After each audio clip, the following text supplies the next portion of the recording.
This is the G-Shock G7800B, and I think that is one of the best digital watches that Casio have ever made.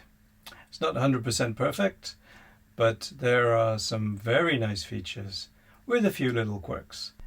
In my last video, I spent 10 minutes fighting with this watch and a NATO strap. During the video, I made a bold claim that this is maybe one of the best modules that Casio had ever made.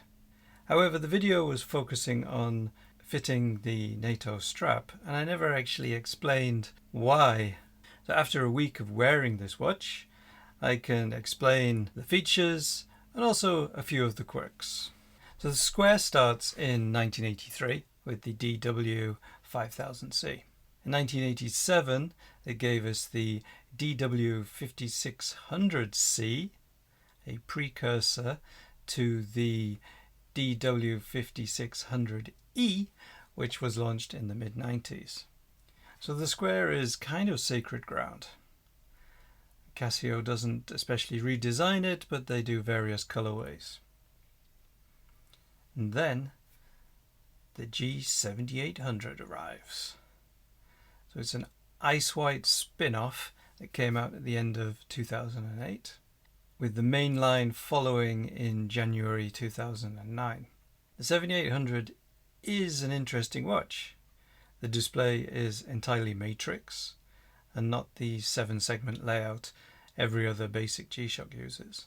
So this forged metal bezel isn't just for decoration, it will take an absolute hammering. Inside is a module called the 3163, and that's what leads to the special features. First up, the display itself. We have 24 different ways to display the time and date, which means yes, you can set it to day followed by month, like the entire world uses, except for one country. Why the rest of the world has to bend to the way one country formats their date, I do not know. But you don't have to with this watch. You can change the font, narrow or bold. You can even change the contrast of the display, which in theory is a cool feature, but on my watch I can only ever see it on maximum contrast, so if it just came on maximum contrast it would be fine.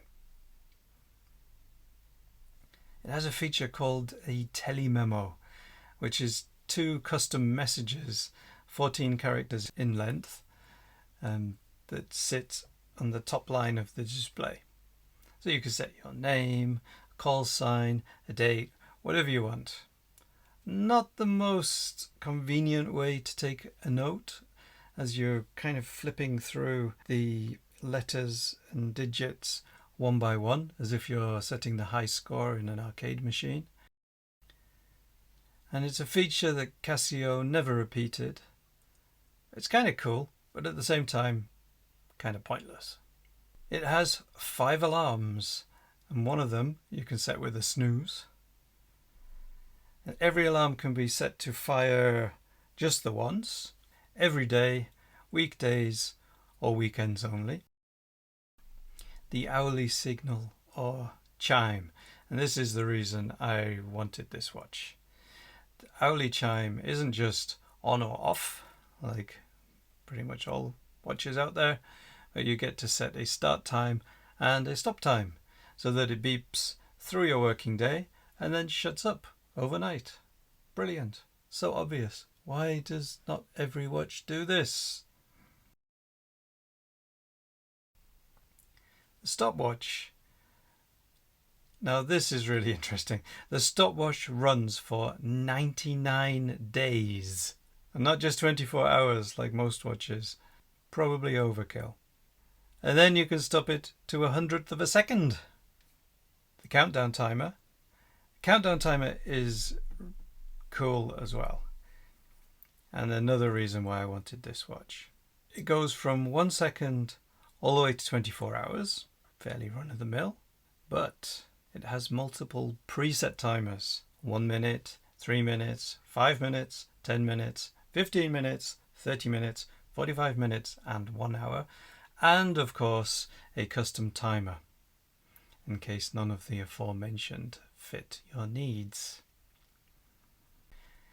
It offers world time, so it has 31 different time zones plus UTC with the full city names, and you can toggle daylight saving on and off per city.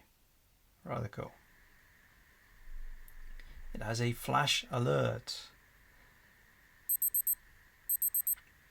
This has 2 little LEDs at the bottom which flash on alarms, hourly signal, countdown timer finishing, etc.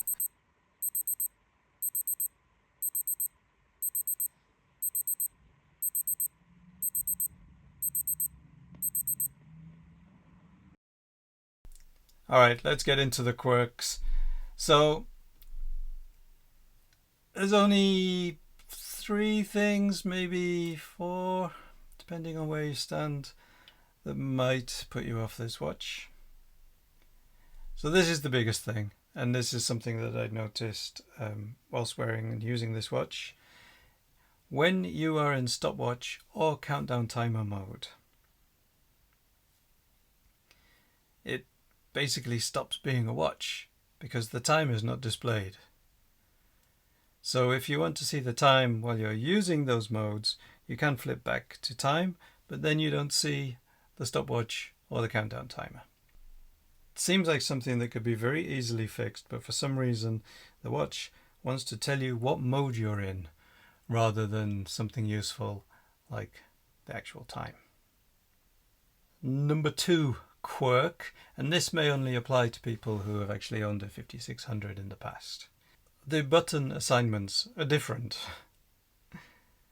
They don't behave the same way. So if you have the muscle memory of a 5600 and from memory the traditional Casio F190,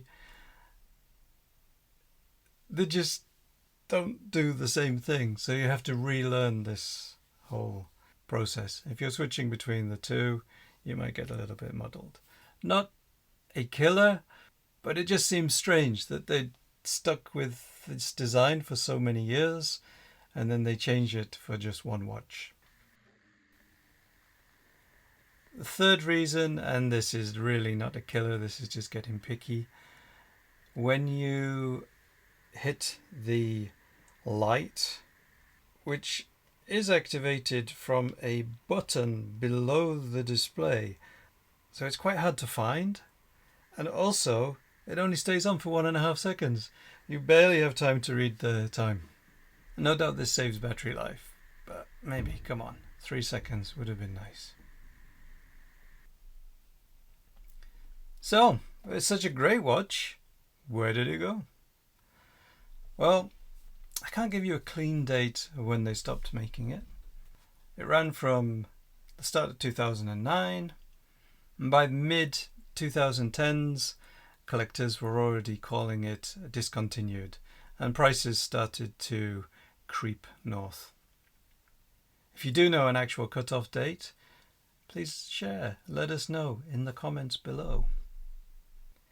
It is a shame that none of these features trickled into the 5600 line.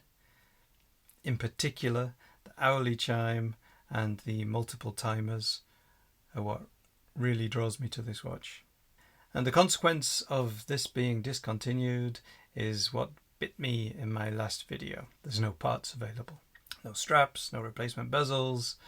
There's nothing aftermarket you can get. So what do you think? If you've got a 7800, I would love to read your thoughts in the comments. If you don't have one, I'd love to know what you think of it. While you're down there, you could really do me a solid and subscribe and like this video. I would be very grateful. Okay, that's a wrap. Thank you for watching. Peace.